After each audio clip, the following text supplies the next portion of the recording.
Imagine growing up in the mid-1800s, surrounded by poverty with no clear way out.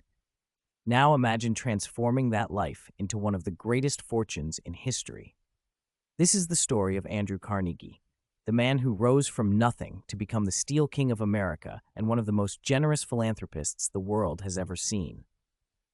Born on November 25, 1835, in the small town of Dunfermline, Scotland, Andrew Carnegie's childhood was marked by hardship.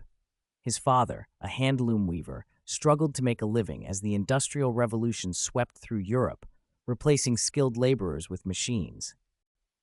In 1848, at the age of just 13, Carnegie and his family made the bold decision to leave their homeland, crossing the Atlantic to start a new life in America.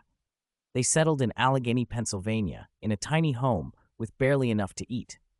To help support his family, Andrew took his first job in a cotton factory, earning just $1.20 a week, backbreaking work for such little pay.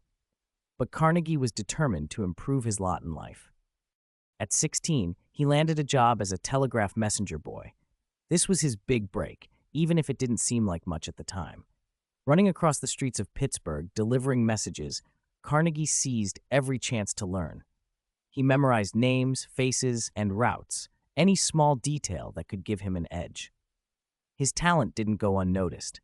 Carnegie was soon promoted to a telegraph operator for the Pennsylvania Railroad. This was more than just a job, it was an education.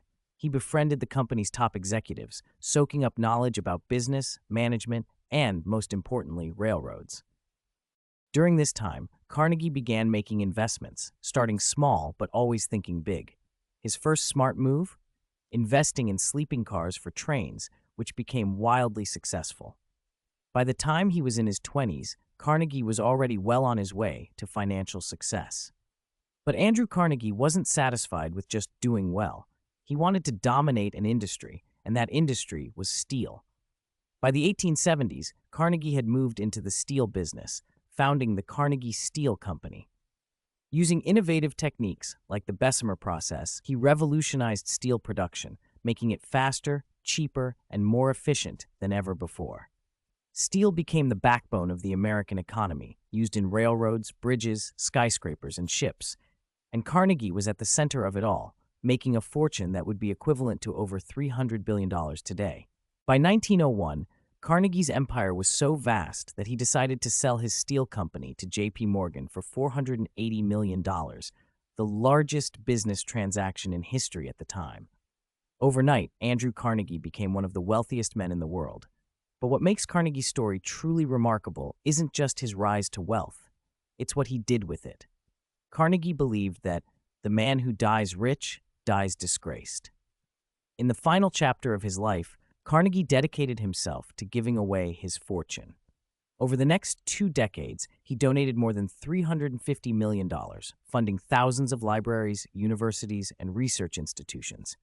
He built Carnegie Hall in New York City, helped establish Carnegie Mellon University, and founded the Carnegie Endowment for International Peace.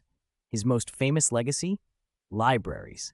By the time he passed away in 1919, Carnegie had funded the construction of over 2,500 public libraries across the globe, believing that education was the key to lifting people out of poverty, just as it had lifted him. Andrew Carnegie's story is more than just one of wealth. It's about vision, perseverance, and generosity. He transformed not only his own life, but the lives of millions, leaving a legacy that continues to shape the world today.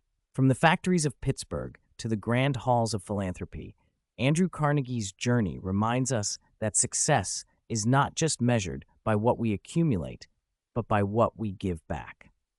Thank you for watching. If you enjoyed this story, make sure to like and subscribe for more incredible tales from history.